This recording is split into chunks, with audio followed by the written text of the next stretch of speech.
తెలంగాణ అసెంబ్లీలో సీఎం రేవంత్ రెడ్డి మాట్లాడుతున్నారు. లైవ్ లో చూద్దాం. దక్షిణాది రాష్ట్రాలు పార్టీలకు ప్రభుత్వాలకు అతీతంగా ఈ దక్షిణాది రాష్ట్రాలలో ప్రాతినిధ్యం వహిస్తున్న ప్రజా సంఘాలు ప్రజా హక్కుల కోసం నిరంతరం రాజ్యాంగ విలువలను కాపాడడం కోసం నిరంతరం ప్రయత్నం చేస్తున్న అన్ని శక్తులు సంస్థలు ఒక ఆందోళనకరమైన పరిస్థితుల్లో చిక్కుకున్నాయి. దీనికి ప్రధానంగా ఈ మధ్యకాలంలో కేంద్ర ప్రభుత్వం పార్లమెంటు నియోజకవర్గాల పునర్విభజననే కాదు, పార్లమెంటు నియోజకవర్గాల పెంపుకు సంబంధించిన ప్రక్రియ మీద కూడా మాట్లాడడం మొదలుపెట్టింది. ఈ పార్లమెంటు నియోజకవర్గాల పునర్విభజన కానీ నియోజకవర్గాల పెంపు కార్యక్రమం అనేది జనాభా ప్రాతిపదికన జరుగుతుంది. గతంలో 4 సార్లు నియోజకవర్గాల పునర్విభజన జరిగినప్పుడు జనాభా ప్రాతిపదికన చేపట్టిన నియోజకవర్గాల పునర్విభజన విధి విధానాలే మన రాజ్యాంగంలో మన విధానాలలో పొందుపరచడం జరిగింది. అయితే 1971 జనాభా తర్వాత నియోజకవర్గాల పునర్విభజన అంశం ప్రతిపాదనకు వచ్చినప్పుడు ఆనాటి ప్రధానమంత్రి శ్రీమతి ఇందిరాగాంధీ గారు జనాభా ప్రాతిపదికన నియోజకవర్గాల పునర్విభజన జరిగితే రాష్ట్రాల మధ్యల అంతరం పెరుగుతుంది, రాష్ట్రాల మధ్యల సుహృద్భావమైన వాతావరణం చెడిపోతుందన్న ఆలోచనతోనే రాజ్యాంగాన్ని సవరించడం ద్వారా 25 సంవత్సరాలు వివిధ రాష్ట్రాలలో ఉన్న నెంబర్ ప్రకారమే నియోజకవర్గాల పునర్విభజన చేయాలని ఆనాడు చట్టాన్ని సవరించారు. దాంట్లో భాగంగా 543 పార్లమెంటు నియోజకవర్గాలను ఇప్పుడున్న దక్షిణాది రాష్ట్రాలలో కేరళ, తమిళనాడు, పుదుచ్చేరి, తెలంగాణ, ఆంధ్రప్రదేశ్, కర్ణాటక ఈ 6 రాష్ట్రాలలో 130 పార్లమెంటు నియోజకవర్గాలు ఉన్నాయి. వాటిని రాష్ట్రాల యొక్క సరిహద్దును 2006 తర్వాత జరిగిన నియోజకవర్గాల పునర్విభజనలో ఆనాడు ఉమ్మడి రాష్ట్రంగా మనకు 42 పార్లమెంటు నియోజకవర్గాలను, ఈ ఉమ్మడి రాష్ట్రంలోనే 42 నియోజకవర్గాల సంఖ్యను కొనసాగిస్తూ ఇందులోనే జనాభా దామాషా ప్రకారము అదేవిధంగా ఎస్సీ ఎస్టీ జనాభా ప్రాతిపదికన నియోజకవర్గాల పునర్విభజన చేయడం జరిగింది. కాబట్టి 2009 ఎన్నికల్లో ఈ దేశంలో జరిగిన పార్లమెంట్ ఎన్నికల్లో 543 ప్రకారమే పార్లమెంట్ ఎన్నికల్లో నిర్వహించుకోవడం జరిగింది. ఆ 42 పార్లమెంటు నియోజకవర్గాలలో ఆంధ్రప్రదేశ్ పునర్విభజన చట్టం ప్రకారం కొత్తగా ఏర్పడ్డ తెలంగాణ రాష్ట్రానికి 17 పార్లమెంటు నియోజకవర్గాలు, ఆంధ్రప్రదేశ్ రాష్ట్రానికి 25 పార్లమెంట్ నియోజకవర్గాలను కేటాయించడం జరిగింది. ఇప్పుడు మళ్ళీ నియోజకవర్గాల పునర్విభజన చర్చ జరిగినప్పుడు ఒక రకమైన గంభీరమైన వాతావరణంతో పాటు గందరగోళ పరిస్థితులు నెలకొంటున్నాయి. దీనికి సంబంధించి దక్షిణాది రాష్ట్రాలు ఆందోళన నేపథ్యంలో తమిళనాడు రాష్ట్ర ప్రభుత్వం, తమిళనాడు ముఖ్యమంత్రి స్టాలిన్ గారు దక్షిణాది రాష్ట్రాలకు సంబంధించిన అన్ని రాజకీయ పార్టీలతో ప్రజాప్రతినిధులతో ఒక సమావేశాన్ని ఏర్పాటు చేసి ఆ సమావేశంలో దక్షిణాది రాష్ట్రాల అందరం కూడా కలిసి ఈ ప్రాంతానికి నష్టం జరగొద్దు, ఈ ప్రాంతానికి నష్టం జరిగే కార్యక్రమాలను కేంద్ర ప్రభుత్వం ఒకవేళ చేపట్టాలనే ప్రయత్నం చేస్తే వాటిని ఖచ్చితంగా మనం ఎదుర్కోవాలి. అదేవిధంగా రాబోయే 25 సంవత్సరాలు 1975 సమయంలో శ్రీమతి ఇందిరాగాంధీ గారు రాజ్యాంగ సవరణ చేయడం ద్వారా పాత పార్లమెంటు నియోజకవర్గాల నెంబర్నే కొనసాగించారు. 2002లో అటల్ బిహారీ వాజ్పేయి గారు కూడా ఆ 25 సంవత్సరాలు పూర్తి చేసుకున్న తర్వాత ఇంకొక 25 సంవత్సరాలకు కూడా పాత విధానాన్ని కొనసాగించే విధంగా 543 పార్లమెంటు నియోజకవర్గాలనే కొనసాగించే విధంగా అటల్ బిహారీ వాజ్పేయి గారు కూడా మళ్ళీ ఒక 25 సంవత్సరాలకు ఆనాడు రాజ్యాంగ సవరణ చేయడం జరిగింది. ఇప్పుడు చట్టంలో 2026 తర్వాత జనాభాను లెక్కించి ఆ జనాభా ప్రాతిపదికన నియోజకవర్గాల పునర్విభజన జరగాలనే అంశాన్ని పొందుపరచడంతో ఈరోజు మళ్ళీ నియోజకవర్గాల పునర్విభజన చర్చనీయాంశంగా మారింది. అయితే ఈ నేపథ్యంలో ప్రభుత్వానికి కేంద్ర ప్రభుత్వానికి సంబంధించిన కొంతమంది మంత్రులు అసలు ప్రభుత్వం కేంద్ర ప్రభుత్వం నిర్ణయమే తీసుకోలేదు, కేంద్ర ప్రభుత్వం దగ్గర ఎలాంటి ఆలోచన ప్రతిపాదననే లేదు, మీరు ఎందుకు ఆందోళన చెందుతుండ్రని ఒక చర్చను లేవనెత్తడం జరుగుతుంది. అధ్యక్ష, తమరి ద్వారా తెలంగాణ రాష్ట్ర ప్రజలకే కాదు కేంద్ర ప్రభుత్వానికి కూడా ఈ సభలో ఒక తీర్మానాన్ని ప్రవేశపెట్టి ఈ సభలో ప్రాతినిధ్యం వహిస్తున్న బీఆర్ఎస్, బీజేపీ, ఎంఐఎం, సిపిఐ పక్షాలను అందరిని కూడా ఈ తీర్మానానికి సంపూర్ణంగా మద్దతు ఇచ్చి, ఎందుకు అంటే జనాభా ప్రాతిపదికన ఒకవేళ నియోజకవర్గాల పునర్విభజన జరిగితే ఆనాడు 1971 జనాభా లెక్కల తర్వాత కేంద్ర ప్రభుత్వము జనాభా నియంత్రణ కోసం విధి విధానాలను తీసుకురావడం జరిగింది. ఆనాడు కేంద్ర ప్రభుత్వం ఇచ్చిన ఆదేశాలను, కేంద్ర ప్రభుత్వం అమలు చేసిన విధానాలను దక్షిణాది రాష్ట్రాలు పకడ్బందీగా అమలు చేయడంతో దక్షిణాది రాష్ట్రాలలో జనాభాను నియంత్రించడమే కాకుండా ఉత్తరాదికి సంబంధించిన కొన్ని రాష్ట్రాలలో కేంద్ర ప్రభుత్వ ఆదేశాలను పాటించకపోవడం వల్ల జనాభా విపరీతంగా పెరిగిపోయింది. ఈరోజు ఉత్తరాది రాష్ట్రాలకు సంబంధించి ప్రధానంగా బీహార్, మధ్యప్రదేశ్, రాజస్థాన్, ఉత్తరప్రదేశ్ లాంటి, ఛత్తీస్గఢ్ లాంటి రాష్ట్రాలలో జనాభా అత్యధికంగా పెరగడంతో ఈ దక్షిణాది రాష్ట్రాలుగా పిలువబడుతున్న కేరళ, తమిళనాడు, ఆంధ్రప్రదేశ్, తెలంగాణ, పుదుచ్చేరి అండ్ కర్ణాటక మనం జనాభా నియంత్రించడం వల్ల జనాభా స్టెబిలైజ్ అయిపోయింది. పుట్టే జనాభా, చనిపోయే వాళ్ళు దాదాపుగా 1.8% డిఫరెన్స్, అంటే పెద్దగా జనాభా పెరగడానికి అవకాశం లేదు. ఈరోజు జనాభా ప్రాతిపదికన ఒకవేళ నియోజకవర్గాల పునర్విభజన జరిగితే ఈరోజు ఉన్న దాంట్లో 543 పార్లమెంటు నియోజకవర్గాలలో దక్షిణాది రాష్ట్రాలకు 130 పార్లమెంటు నియోజకవర్గాల నుంచి ప్రాతినిధ్యం ఉంది. అంటే 100%లో మన ప్రాతినిధ్యం 24%. ఈ 24% ప్రాతినిధ్యంతో మనం కేంద్రంలో దక్షిణాది రాష్ట్రాల యొక్క హక్కుల కోసం మనం రిప్రజెంట్ చేస్తుంటే, ఒకవేళ జనాభా ప్రాతిపదికన నియోజకవర్గాల పునర్విభజన చేపడితే 24% ఉన్న దక్షిణాది రాష్ట్రాల యొక్క ప్రాతినిధ్యం 19%కి పడిపోవడానికి అవకాశం ఉంది. తద్వారా రాజకీయంగా నేను బయట కూడా చెప్పినా, ఇక్కడ కూడా చెప్పదలుచుకున్నా, delimitation is limitation for south. నియోజకవర్గాల పునర్విభజన అనేది రాజకీయంగా దక్షిణాది రాష్ట్రాలను నియంత్రించడానికి కేంద్ర ప్రభుత్వం వినియోగించుకుంటుంది. ఇది ఏమాత్రం మన దక్షిణాది రాష్ట్రాల హక్కులకు, దక్షిణాది రాష్ట్రాలకు మంచిది కాదు, క్షేమం కాదు.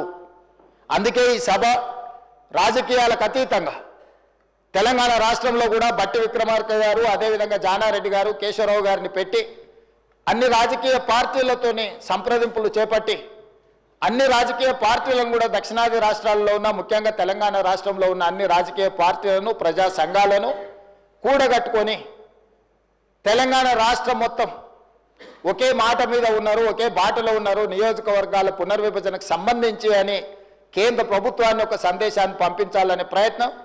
అందులో భాగంగానే ఈరోజు ఈ సభలో మనం ఈ తీర్మానాన్ని ప్రవేశపెట్టుకున్నాము. ఈ తీర్మానం నేపథ్యంలో ఏదైతే కేంద్ర ప్రభుత్వం కానీ లేకపోతే కొంతమంది వాదనలు ఏవైతే చేపడుతుండ్రో, ఈ వాదనలకు సంబంధించి కొన్ని వివరాలు ఈ సభ ద్వారా నేను తెలంగాణ సమాజానికి చెప్పదలుచుకున్నా. 50 సంవత్సరాల క్రితం ఇందిరాగాంధీ గారు గుర్తించి జనాభా ప్రాతిపదికన నియోజకవర్గాల పునర్విభజన దేశ స్థాయిలో జరిగితే ఇది రాష్ట్రాల మధ్య వైషమ్యాలను, రాష్ట్రాల మధ్య తారతమ్యాలను తీసుకురావడానికి అవకాశం ఉంటుంది అని చెప్పి ఆనాడు 50 సంవత్సరాల క్రితమే శ్రీమతి ఇందిరాగాంధీ గారు దూరదృష్టితో గుర్తించి రాజ్యాంగ సవరణ చేశారు. అటల్ బిహారీ వాజ్పేయి గారు కూడా ప్రధానమంత్రిగా బాధ్యత తీసుకున్న తర్వాత వారు కూడా ఈ అంశాన్ని గుర్తించి ఇందిరాగాంధీ గారు చూపించిన బాటలోనే వారు నడిచిండ్రు. కానీ మోడీ గారు వచ్చిన తర్వాత ఆ ఆలోచనలో లేరు.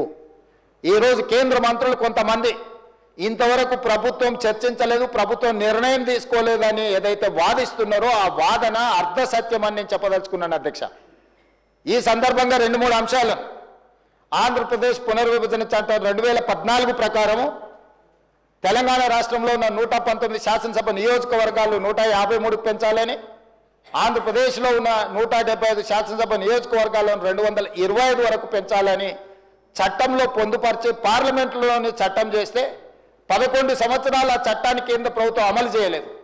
పార్లమెంట్ సభ్యుడిగా నేనే అడిగిన ప్రశ్నకు పార్లమెంట్లో సమాధానం ఇచ్చాను. 2026 తర్వాత జనాభాను లెక్కించినాకనే ఈ నియోజకవర్గాల పునర్విభజన జరుగుతుంది, ఇప్పుడు మా ప్రభుత్వం ముందు ఎలాంటి ప్రతిపాదన లేదు అని చెప్పి కేంద్ర ప్రభుత్వం మనకు తెలంగాణ ఆంధ్రప్రదేశ్ రాష్ట్రాలకు సమాధానం చెప్పింది. కానీ అదే సందర్భంలో కేంద్ర ప్రభుత్వానికి కేంద్రంలో ప్రభుత్వాన్ని ఏర్పాటు చేసిన రాజకీయ పార్టీ ప్రయోజనం కోసము జమ్మూ కాశ్మీర్లో నియోజకవర్గాల పునర్విభజన చేపట్టినరు, సిక్కింలో నియోజకవర్గాల పునర్విభజన చేపట్టినరు.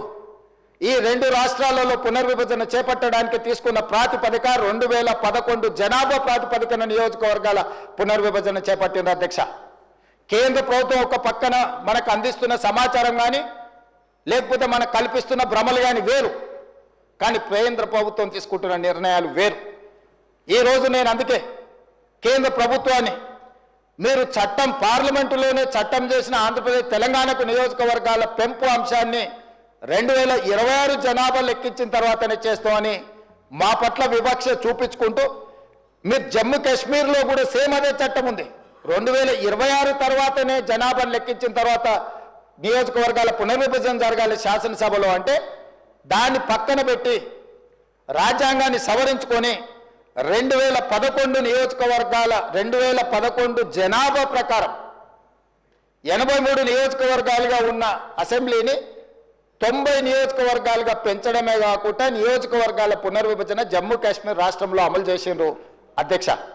అదేవిధంగా సిక్కింలో కూడా సిక్కిం రాష్ట్రంలో సీట్లు పెంచాలని 2018 కేంద్ర ప్రభుత్వం క్యాబినెట్లో రెజల్యూషన్ పాస్ చేసి ఈరోజు సిక్కింలో నియోజకవర్గాల పునర్విభజన ప్రక్రియ కొనసాగుతుంది అధ్యక్ష. జమ్మూ కాశ్మీర్లో కానీ సిక్కిం రాష్ట్రంలో కానీ నియోజకవర్గాల పునర్విభజన 2011 జనాభా దామాషా ప్రకారమే నియోజకవర్గాల పునర్విభజన జరిగింది. మరి ఈరోజు మేము ఆందోళన చెందడానికి ఈరోజు శాసనసభలో తీర్మానం ప్రవేశపెట్టడానికి కేంద్ర ప్రభుత్వం అవలంబిస్తున్న ద్వంద్వ విధానాలను ఈరోజు ప్రజల దృష్టికి తీసుకువెళ్ళడం కోసమే ఈరోజు తీసుకున్నాము. పార్లమెంటులోనే 2014 పునర్విభజన చట్టంలో పొందుపరిచిన ఆంధ్రప్రదేశ్ తెలంగాణ శాసనసభ నియోజకవర్గాల పెంపును మీరు పక్కన పెట్టి మీకు రాజకీయ ప్రయోజనం లేదని 2 రాష్ట్రాల అసెంబ్లీ సీట్లు పెంచకపోవడం, రెండో పక్కన మీకు రాజకీయ ప్రయోజనం ఉందనుకున్న జమ్మూ కాశ్మీర్ అండ్ సిక్కింలో శాసనసభ నియోజకవర్గాలను పెంచడం, ఆ పెంచడానికి ప్రాతిపదిక 2011 జనాభా లెక్కలను తీసుకోవడం అనేది ఈరోజు మనందరం కూడా గమనించవలసిన అవసరం ఉన్నది అధ్యక్ష. ఇది చాలా ప్రమాదకరమైన సందర్భం. ప్రమాద గంటికలు మోగుతున్నాయి. ఈరోజు ఈ దక్షిణాది రాష్ట్రాలకు సంబంధించిన శాసనసభ్యులు కావచ్చు, పార్లమెంట్ సభ్యులు కావచ్చు, శాసన మండలి సభ్యులు కావచ్చు, ఎవరైనా కావచ్చు, స్థానిక సంస్థలలో ఉండే కావచ్చు, లేకపోతే ఈ ప్రాంత ప్రజలు కావచ్చు, కేంద్ర ప్రభుత్వం ఆదేశాల మేరకు జనాభా నియంత్రించి కేంద్ర ప్రభుత్వం ఈ దేశం యొక్క అభివృద్ధిలో భాగస్వాములుగా మారిన మనం కేంద్ర ప్రభుత్వానికి వస్తున్న పన్నులు జీడిపిలో 36% ఈ దక్షిణాది రాష్ట్రాలు ఈరోజు మనము ఇక్కడ నుంచి పన్నులు కడుతున్నాం అధ్యక్ష. 24% పార్లమెంటులో ప్రాతినిధ్యం ఉన్న ఈ దక్షిణాది రాష్ట్రాలు ఈరోజు కేంద్ర ప్రభుత్వానికి చెల్లిస్తున్న పన్నుల్లో 36% మనం కడుతున్నాం అధ్యక్ష. తిరిగి మనకు వస్తున్న చాలా తక్కువ అధ్యక్ష. ₹1 తెలంగాణ రాష్ట్రం నుంచి మనం పన్నులు చెల్లిస్తే 42 పైసలు మనకు వస్తున్నాయి అధ్యక్ష. కేరళకు 16 పైసలు వస్తున్నాయి అధ్యక్ష. తమిళనాడుకు 29 పైసలు వస్తున్నాయి అధ్యక్ష. ఇట్లా చాలా తక్కువ. మనం ₹1 చెల్లిస్తే మనకు వచ్చేది తిరిగి కేంద్ర ప్రభుత్వం నుంచి వస్తున్న వాటా చాలా తక్కువ ఉంది. అదే ₹1 బీహార్ చెల్లిస్తే ₹6 బీహార్కు పోతున్నాయి అధ్యక్ష. బీహార్ రాష్ట్రం కేంద్రానికి ₹1 చెల్లిస్తే కేంద్ర ప్రభుత్వం తిరిగి ₹6 బీహార్ రాష్ట్రానికి ఇస్తుంది అధ్యక్ష. ఉత్తరప్రదేశ్కి ₹2.73 ఇస్తుంది అధ్యక్ష ₹1 చెల్లిస్తే. అదేవిధంగా మధ్యప్రదేశ్కి ₹1.70 చెల్లిస్తున్నారు అధ్యక్ష. అంటే ఈరోజు ఆర్థికంగా మనకు నష్టం జరిగినా పర్వాలేదు.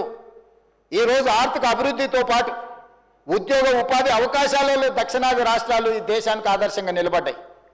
ఆర్థిక ప్రయోజనాలు మనకు దెబ్బతిన్నా దేశం యొక్క స్ఫూర్తిని దేశభక్తిని దక్షిణాది రాష్ట్రాలు చాటుకొని స్పష్టంగా ఆర్థికంగా మనకు నష్టం జరిగిన కేంద్ర ప్రభుత్వంలో భాగస్వాములుగా మనం ఈ దేశ నిర్మాణంలో ఈ దేశ అభివృద్ధిలో భాగస్వాములుగా మారినాం.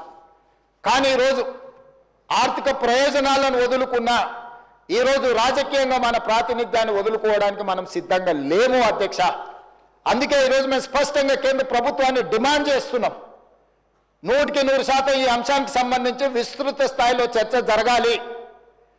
మీరు 2002లో వాజ్పేయి గారు చేసిన తీర్మానానికి మీరు కట్టుబడి ఉన్నారా లేదా, లేదా మీరు జమ్మూ కాశ్మీర్లో లేకపోతే సిక్కింలో 2011 జనాభా ప్రాతిపదికన ఏదైతే నియోజకవర్గాల పునర్విభజన చేసిందో ఈరోజు 2011 కానీ లేకపోతే 2026లో జనాభాను లెక్కించి ఆ ప్రాతిపదికన నియోజకవర్గాల పునర్విభజన చేస్తే మన ప్రాతినిధ్యము 19% పడిపోయి మన అవసరం లేకుండానే మన ప్రాతినిధ్యం లేకుండానే మన ఓట్లతో సంబంధం లేకుండానే కేంద్రంలో ప్రభుత్వం ఏర్పడే పరిస్థితులు ఉన్నాయి. ఆ పరిస్థితిని కల్పించుకోవడానికి కేంద్రంలో అధికారంలో ఉన్న రాజకీయ పార్టీ ఈరోజు ఒక ప్రణాళికబద్ధంగా దక్షిణాది రాష్ట్రాల మీద దాడి జరుగుతున్నది అధ్యక్ష. అందుకే ఈ ఆందోళనకరమైన నేపథ్యంలో తెలంగాణ రాష్ట్ర ప్రభుత్వం రాజకీయాలకు అతీతంగా అందరికీ నేను విజ్ఞప్తి చేస్తున్నా, మీరందరూ మనమందరం కలిసికట్టుగా కేంద్ర ప్రభుత్వంతో మాట్లాడదాం, కేంద్ర ప్రభుత్వంతో చర్చలు చేద్దాం. కలిసి వస్తే కలిసి వస్తుంది, కలిసి రాకపోతే మన అందరం ఒక పోరాటాన్ని నిర్మాణం చేసుకోవాల్సిన అవసరం ఉంది. అందుకే తెలంగాణ రాష్ట్రంలోనే స్పష్టంగా అన్ని రాష్ట్రాలకు విజ్ఞప్తి చేసిన ఈ వేదిక మీద నుంచి కూడా కేరళ, తమిళనాడు, పుదుచ్చేరి, ఆంధ్రప్రదేశ్ అండ్ కర్ణాటక ముఖ్యమంత్రులకు నేను విజ్ఞప్తి చేస్తున్నా. తొందరలోనే మా బట్టి విక్రమార్క గారు, అదేవిధంగా జానారెడ్డి గారు, కేశవరావు గారి నేతృత్వంలో తెలంగాణ రాష్ట్ర ప్రభుత్వం దీనికి సంబంధించి అన్ని రాజకీయ పార్టీలు, ప్రభుత్వాలు, ప్రజా సంఘాలతో సమావేశాన్ని ఏర్పాటు చేయబోతుంది. దానికి మీరు అందరూ రాండి. ఆ సమావేశంలో మనందరం కలిసి మన యొక్క ఆవేదనను, ఆలోచనను, భవిష్యత్తులో మనకు జరగబోయే నష్టాన్ని ఏ విధంగా పూడ్చుకోవాలనో, ఏ రకంగా కేంద్ర ప్రభుత్వంతో మనకు కావలసిన అంశాలను పరిష్కరించుకోవాలనో దానికి అందరూ సహకరించాలి. ఈ సభలో ఉన్న సభ్యులందరినీ సంపూర్ణంగా ఈ తీర్మానానికి మద్దతు పలికి రాజకీయాలకు అతీతంగా తెలంగాణ రాష్ట్రం రాజకీయ పార్టీలు, ప్రజా ప్రతినిధులు అందరూ కూడా మనం కలిసికట్టుగా ఉన్నామనే సందేశాన్ని కేంద్ర ప్రభుత్వానికి ఇవ్వాలి. తమరి అనుమతితో వీళ్ళందరినీ కూడా దీన్ని ఆమోదించవలసిందిగా కోరుకుంటూ మీ దగ్గర సెలవు తీసుకుంటున్నాను అధ్యక్ష.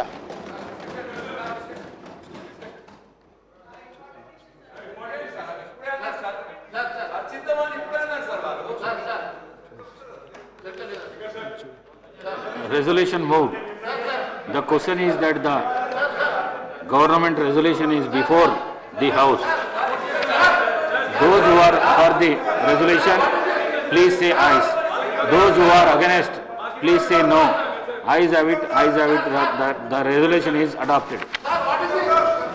వాయిదా ప్రతిపాదనలు తన్నీరు హరీష్ రావు గారు మరియు ఇతరులు ప్రభుత్వ ఉద్యోగులు పెండింగ్ డిఏలు, పిఆర్సీలు అమలు, రిటైర్డ్ ఉద్యోగులకు పెన్షన్ మరియు రిటైర్మెంట్ బెనిఫిట్స్ చెల్లించాలని కోరుతూ ఇచ్చిన వాయిదా ప్రతిపాదనను తిరస్కరించడమైనది.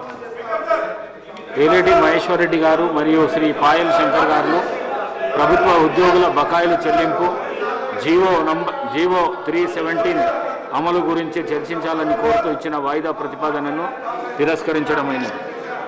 కూనమనేని సాంబశివరావు గారు రాష్ట్ర వ్యాప్తంగా గుడిసెలు వేసుకొని నివసిస్తున్న పేద మరియు దళిత వర్గానికి ఇండ్ల స్థలాలను కేటాయించాలని కోరుతూ ఇచ్చిన వాయిదా ప్రతిపాదనను తిరస్కరించడమైనది. The house is adjourned for tea break.